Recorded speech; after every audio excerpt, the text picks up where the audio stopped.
Welcome to Staying Aligned. This is the place where, as Christian leaders, we cut through the noise and stay grounded in what actually matters. You're trying to live a life with purpose, make clear decisions, and stay steady in a world that pulls you in 10 directions, and you're in the right place. My name is Chad Nedlin, and each episode we're going to look at what is happening in the world around us, in culture, in business, and in everyday life, and bring it back to one simple question. How do I stay aligned with God's calling while everything around me is trying to distract me? This is not about hype. This is not about opinions. It is about clarity, conviction, and walking out your calling with intention.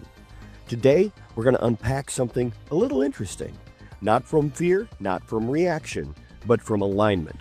So take a deep breath, clear your head, and let's get into it. Hey, good morning, fellow leaders. It is a beautiful day. It's starting to warm up a little bit over here in Wyoming, so we're not in the sub-zero temperatures and freezing off too bad. But today I want to talk to you about one of the most important aspects of leadership and probably why it's crushing so many in the leadership community today.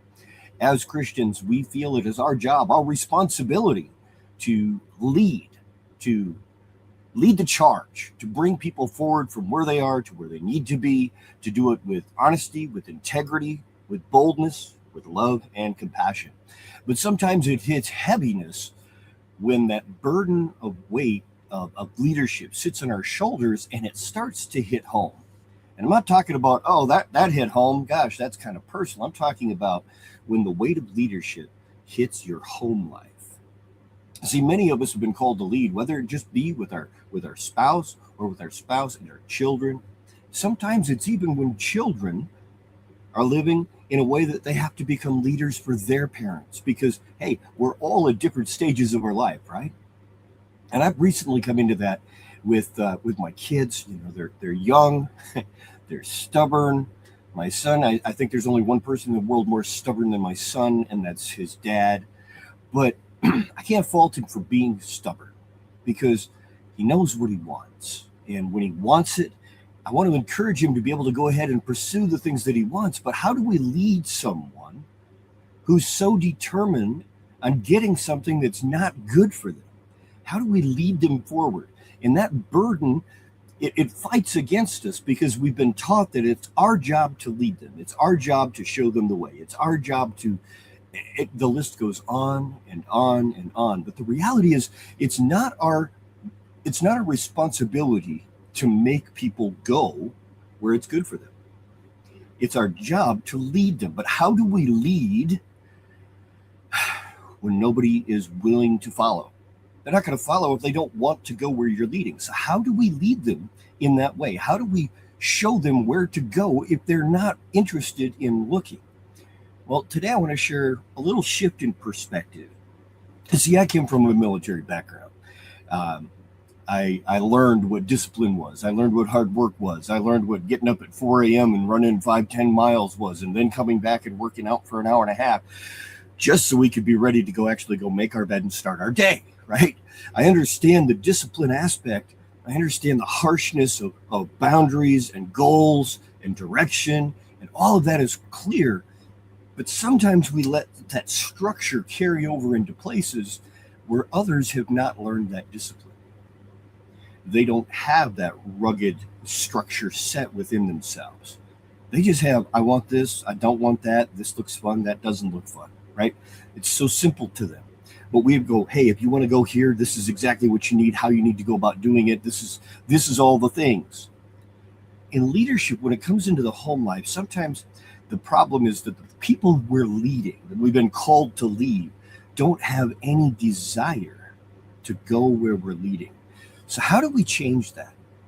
One, we step out of that perspective of it's my job to lead them and step into a role of it's my job to guide them, to direct them. See, a leadership positioning says, I go, you follow. A guide says, are you sure you want to do it that way? Is that really what you want?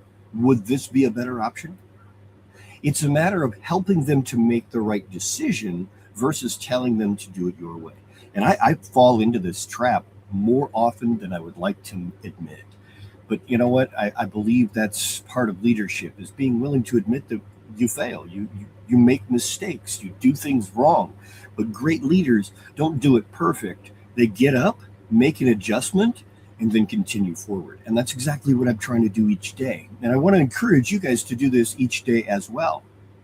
So in your home life, switch the perspective. The perspective is, I'm coming at this from a position of guidance and to help them understand the outcomes of their desire and the outcomes of the desires that we have for them, whether it be for your wife, for your children, sons or daughters, whether it be from whoever is within your circle that you're trying to lead. Come at it from a position of servanthood, of how can I serve you instead of how can I make you follow me? How can I encourage you to do what needs to be done instead of forcing you to do what you know is right? All right. So that's how we shift the perspective. But how do we show up? How do we show up? Oftentimes, my mentality is I start to show up like my drill sergeant used to, or my lieutenant commander would show up, or my platoon leader would show up when he was platoon leader before I was. Right? I would show up as the authority. Now, I obeyed. I did what I was told when someone in a position of authority told me to do so. But that's also one of the things that I learned that made it so easy to follow what God tells me to do, because I understand and acknowledge him as the authority. Jesus is Lord. Jesus is King. And God is God of all creation, sovereign ruler of all, right? So when we understand that mentality, sometimes it's hard to step back as leaders and say, it's not my job to be the authority. It's my job to be the example. And that's what Christ did. He had all authority under kingdom in heaven and on earth, all authority.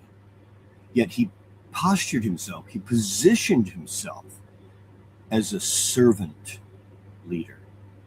And servant leaders say, how can I help you get to your best result? And when we do this, we find that not only do people choose to follow more effectively, they choose to follow in a way that helps them move forward instead of moving forward with that resistance inside. So how do we do this in practice? In practice, what I want you to do is identify, okay? First off, where is it that you want to help them go? Identify specifically, where do I want to take this person today? Okay, what would it take for them to go from where they are to where they need to be to advance, move forward, or grow? And then simply start to ask questions and say, well, if this is what you were desiring, what would be the best way to get there? Would that be more effective than, say, this approach? And then how can I help you to do that? When you approach life in this way, when you approach life in a way of servanthood and leadership in a position of servanthood, coming at it from a position of how can I guide instead of mandate will reduce resistance, reduce the tension, and actually give an example of how they themselves can become leaders in the world that they live in. So remember, the leadership is about positioning. It's not about a position of authority. It's about a position of serving those that we're called to lead. And we are to posture ourselves as a guide and then help them to get there in that way. Don't let the weight and the burden of the world's leadership mentality infect the beauty and the gift that God has given you. Remember that there is beauty, there is grace in you.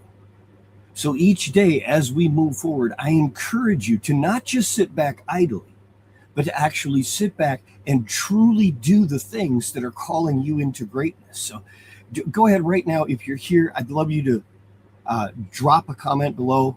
Isaac, we're talking about leadership and how do we approach that in our families, and not just in the public spaces, but how we can lead in our home when the burden of leadership hits home and it starts affecting the people in our family, whether it be our wives or our children. So go back, check out the whole thing. I appreciate you.